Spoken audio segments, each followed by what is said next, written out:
Hello everyone, welcome to my channel. My name is Mossy and today we're going to be going over 3 different theories regarding how we will be controlling the level editor in Super Mario Maker 2.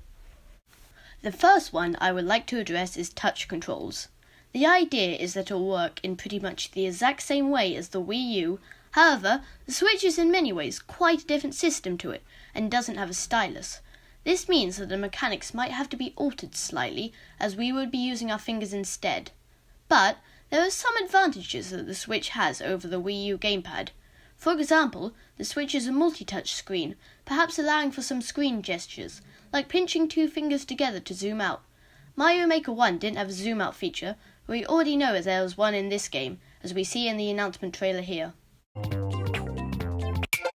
Another piece of evidence for this theory found in the trailer is this.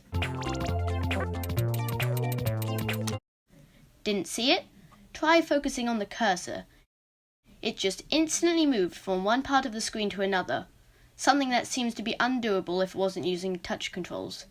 The icons for selecting things do seem a bit bigger and more touch-friendly, as we would be using our fingers instead of a stylus. The second theory is that it will be controlled through motion controls, holding a Joy-Con like a Wiimote.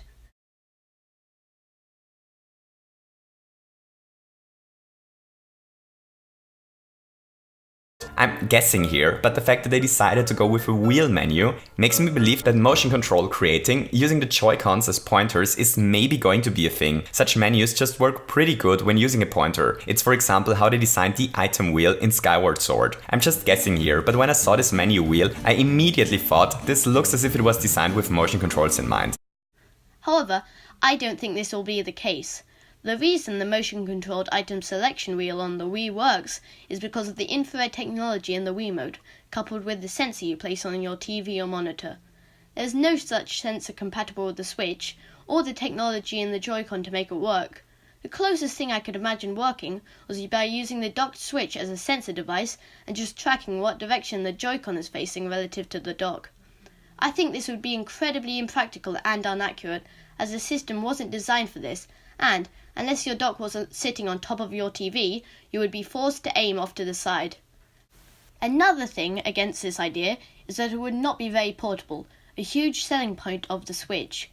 The last point I would like to make on this theory is that in the trailer, the camera zooms out to show a Switch in portable mode, with both Joy-Cons attached to the side, no docked Switch or with separate Joy-Con.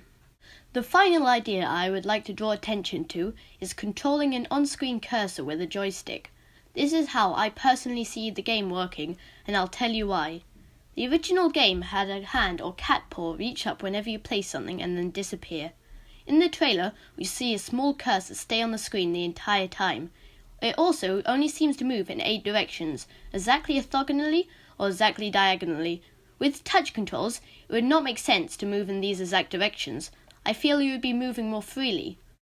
Also, why keep the cursor on screen at all times if you control it using touch controls? It would make much more sense to keep the original hand or paw mechanic, and I feel if there was always a static cursor somewhere on my screen, it would get a bit annoying. For even further evidence on the fact that I think it was designed around a controller, take a look at the item wheels. There's no way that they weren't designed with a joystick in mind. If it did use touch controls, then why not just keep the old drop-down menu? Oh wait, it looks like there's something like that in the middle of the trailer. Is that toggleable? On top of that, when you are playing the game, it shows a minus sign next to the make button. Why on earth would they put that symbol there if it meant you had to go from touch controls to a Joy-Con just to play your level? Also, by the way, can anyone explain why the make button suddenly is relabeled edit halfway through? Oh, and while we're at it, if it did use the touch screen, why drag the cursor across the screen while holding nothing when you could just click there? The only flaw I can see in this theory is the aforementioned cursor teleporting. Oh well, thanks for watching, hopefully see you soon. Phew, that video's over. That took me like 4 hours to make with all the Photoshop and editing and the scripting and reading the script. Oh well.